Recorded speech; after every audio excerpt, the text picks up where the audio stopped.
Okay, this is for whoever finds this. My name don't matter right now. What matters is the water.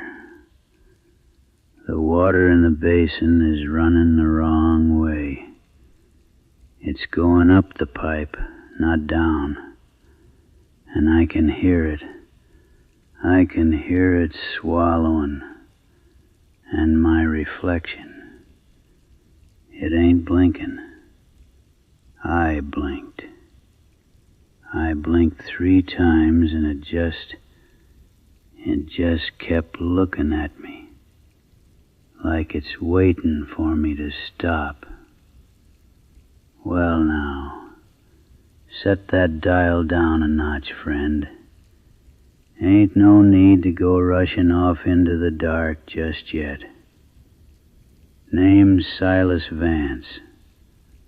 Folks up around the Gap call me Abe on account of my granddaddy, and I never did correct 'em. I've lived on this ridge longer than most of the county's been drawing maps of it, and I've buried more good boots than I care to count. Not the men in 'em, mind you, just the boots. The men, well, the men don't always come back to leave their boots behind. You're safe where you're sitting. I want you to know that first, before anything else. Wherever you are, under your quilt, your truck idling in some gas station lot, your phone propped up against a water glass, you are safe. And I am only going to tell you a story. That's all this is. A story told slow, the way my daddy told 'em to me. The way his daddy told 'em to him, back when radio still hissed on Sunday nights, and nobody thought a thing of sitting in the dark, listening to an old man talk about the woods. I've got a wood stove going low behind me tonight, just enough to keep the chill honest.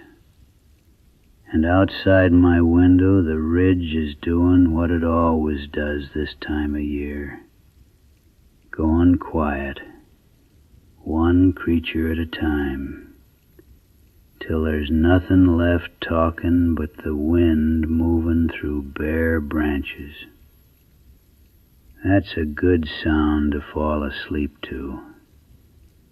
I want you holding on to that sound while I tell you this. But I want you to hear this one proper, because it's about a kind of thirst that has nothing to do with your throat. See, late October up on that high trail, the real high country, where the balls go gold and then gray, and then there is a dry, dry time. The leaf fall soaks up whatever's left in the ground, and the seasonal springs, the little trickles that map apps and guidebooks swear are running year-round, they go quiet, bone dry, just a stain on the rock where water used to be. And a man walking 20-25 miles a day up there, breathing that thin, cold air, sweating under his pack even in the chill, that man's body starts lying to him before his mind ever catches up. Dehydration's a peculiar thief. It don't take your water first. It takes your judgment. Takes the sharp edges off your thinking, smooths them down round and easy, till a bad idea don't feel bad no more. it feels like relief. And relief on a dry ridge in the dark half of the year is the most dangerous feeling a body can have. My granddaddy used to say, the mountain don't hate you. That's important, and I want you to sit with it a moment. The mountain don't hate anybody. It's simply old and patient, and it has learned over a great long while that a tired man will do most of the deciding for it, if you only give him enough thirst, and enough fog, and enough time alone with his own tired thoughts. The mountain don't need to reach out and take a thing. It only needs to wait for a thing to wander close enough to fall. That's the part outsiders never understand about these hollows. They come up here thinking the danger's a bear or a drop-off or bad weather rolling in fast. And sure, those'll kill a careless man same as anywhere. But the oldest danger up on this ridge has always been quieter than that. Softer. It sounds like relief, and it looks like a hand-lettered sign, and it waits for you to be thirsty enough to stop asking questions. There was a hiker come through here 2 Octobers back. Experienced fella, I want you to understand that, because I don't want you thinking this only happens to the foolish. This one had the miles in him, had the gear, had the maps loaded up proper, had done the whole trail twice before, north to south, south to north, knew how to read a ridge line, knew how to read weather coming in off a gap. What he didn't know how to read was the fog that rolled in on him that afternoon. It come up milk-white and total, the way it does sometimes on those high balls, swallowing the trail 30 feet ahead and 30 feet behind. So a man walks in a little moving room made of nothing but gray. No birds in a fog like that. No wind you can feel, only wind you can hear, moving through trees you can't see the shape of. Just his own boots on the rock, and his own breath getting drier and drier in his chest. He'd gone 12 miles past his last known water. Every seasonal spring on his map, dry. Every little side trail he tried, dry. His bottles were down to that last warm inch you save for emergencies. And a man gets real careful with an inch of water, real reverent about it. He was doing the math in his head the way thirsty men do. How many hours to the next shelter? How many hours of light left? How much of that inch he could allow himself before his throat closed up on him for good. And that's when he saw the sign. Wasn't on any map. Wasn't official Forest Service lettering either. Just a hand-carved plank, gray with age, nailed low to a black birch at the edge of the trail, pointing down into a thicket of laurel so dense and old it had grown into itself. A tunnel of dark green going down and down into a hollow the fog hadn't even bothered to fill. on account of the sun never reached down in there to make the kind of warmth that fog needs to breathe. He stood there a long moment, he told me. Long enough for his own breathing to slow down and get loud in his ears.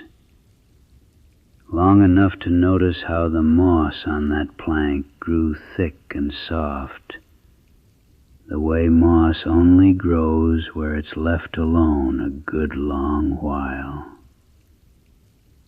Something in him, some small, quiet voice underneath all that thirst, told him to keep walking the marked trail, to trust his map over some old carved word nailed to a tree that had no business being there at all. But thirst has a voice louder than caution, friend, and his throat had gone past dry into something closer to raw. One word cut deep into that plank. Spring. Now you and I, sitting comfortable, we might ask why a smart man follows a hand-carved sign into a hole in the earth that ain't on any map. But you haven't felt what a truly dry mouth does to a man's better sense. Relief was calling to him from down in that laurel. And relief don't wait for a man to ask sensible questions. He stepped off the marked trail. That was the mistake, the whole and entire mistake right there. One boot leaving the packed dirt of the known path and finding the soft, dead leaf hush of the unknown. Everything after was just the shape that mistake took. Down he went, into a gap so tight and dim it swallowed the last gray daylight whole. Down where the air went instantly colder, thick with the smell of wet oak leaves gone black and soft with rot. And under that, something colder still, a mineral smell, like a well nobody had drawn from in 100 years. And there, at the bottom, no bigger than a bathtub, sat a still black pool, glassy and perfect, fed by a rusted iron pipe somebody long dead had driven straight down into the mountain's own throat. He was so thirsty. That's the thing I need you to understand and hold on to and not let go of, because it's the truest part of this whole story. He was so thirsty that he did not stop to wonder who drove that pipe, or when, or why a spring this deep in a hollow this dark would ever need a marker at all, out here where no map-maker had ever thought to walk.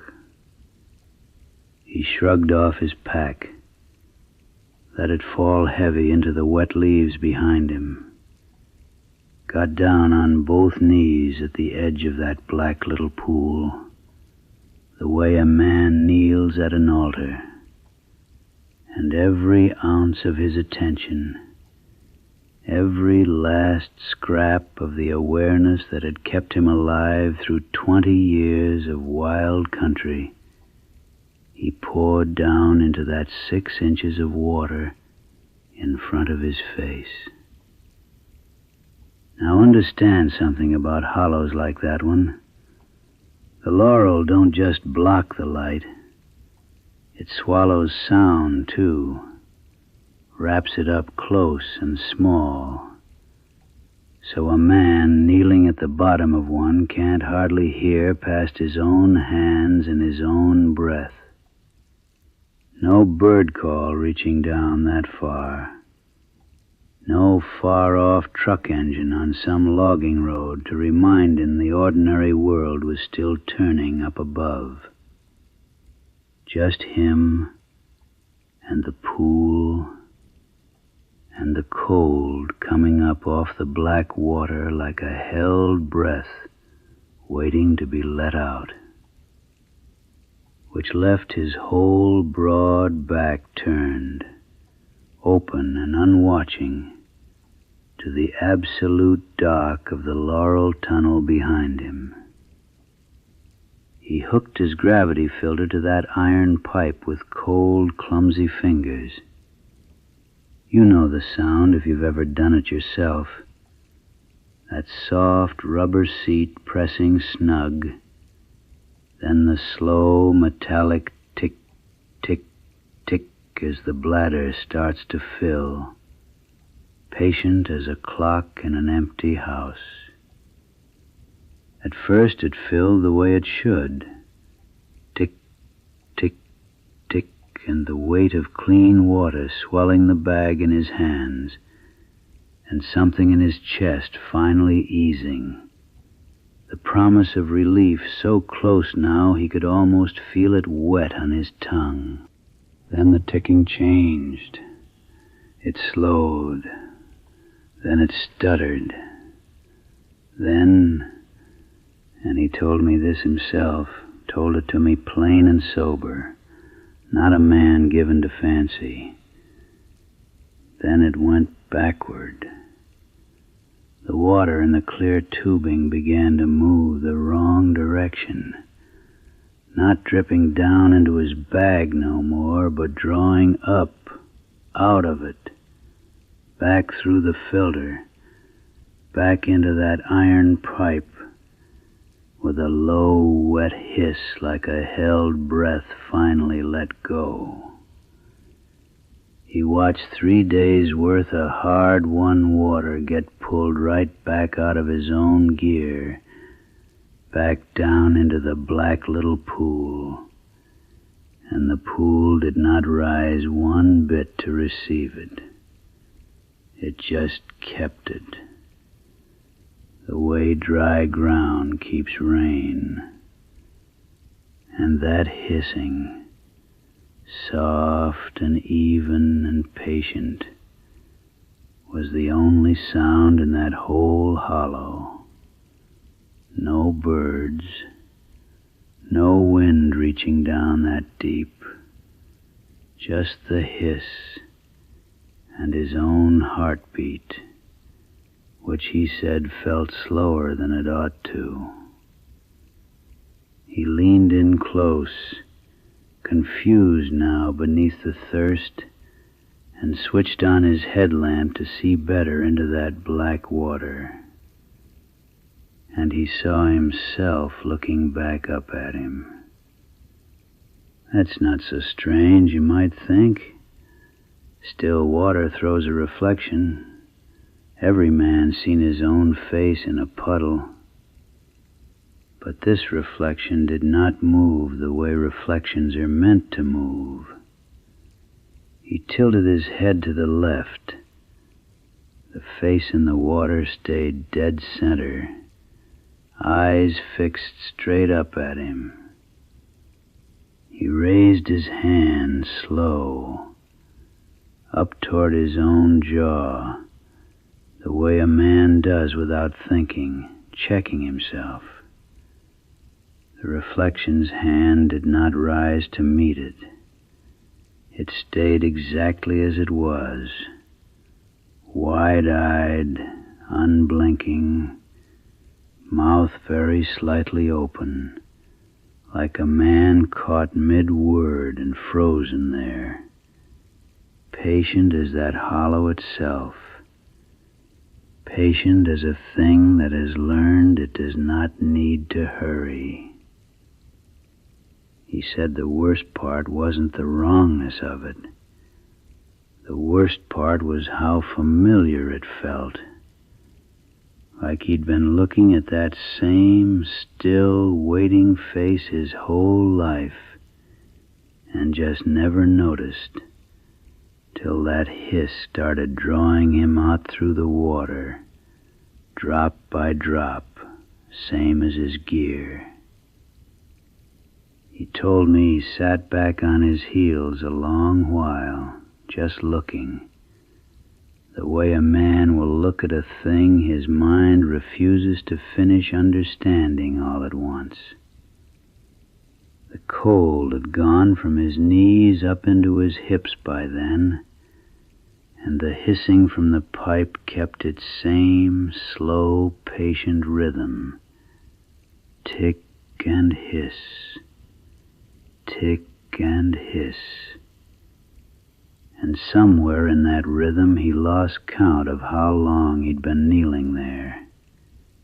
Minutes, maybe longer. Time gets thin at the bottom of a hollow like that, thin as the last inch of water in a bottle. And through it all, that reflection never once looked away from him. Now I'll tell you what he told me, and what the old families up on this ridge have always half known and never much cared to say aloud. They call it the spring kneeler, not because it drowns you. It's got no interest in that. No interest in your body at all, truth told. It wants what a drowning never takes. It wants the you of you, your face, your memory, the particular way you hold your own name in your mind. It hollows a man out slow and gentle, the same slow and gentle way that filter draws water backward through the tube, siphoning a little more of him with every hissing breath the pipe takes, until there's nothing behind his eyes but a still surface with nobody home to trouble it.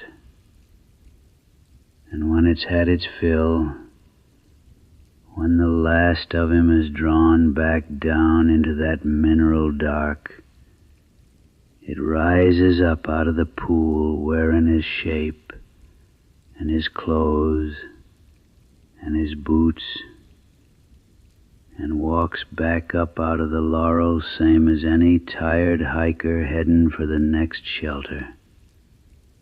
Kind smile, right words. Nobody along that trail the wiser, because it's learned to wear a person the way a hand learns a glove. That's why you never find the bodies up on that ridge, friend. There ain't a body to find.